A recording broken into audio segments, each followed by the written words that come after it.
So, ang first na gagawin natin is, of course, yung beginner na kill effect. We can call this the noob kill effect.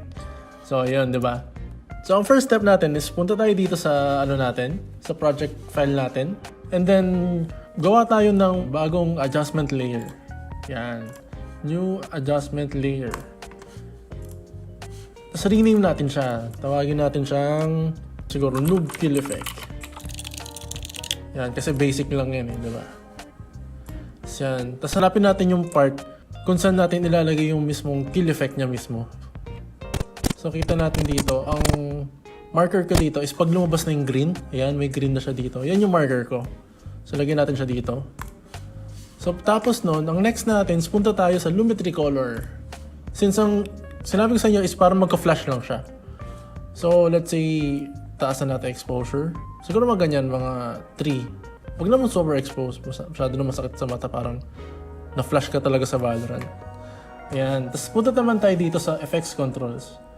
Nasa basic color correction yan eh. And then sa exposure, yan, kita, yan lang yung nagalaw eh. And then, kita nyo to, yung may stopwatch, click nyo yan. Yan. So next naman is, kailangan lang natin mag-move ng, unahin natin yung from the left. Magkuha tayo ng frames to the left. So, bilang tayo ng 1, 2. Okay. Tapos lagyan natin sa 0. Yan. Tapos ganoon din sa right side. 1, 2. Yan. Tapos copy lang natin. Tapos, pag nagawa na natin yan, try natin i-ease in. Yan, para mas smooth lang siya.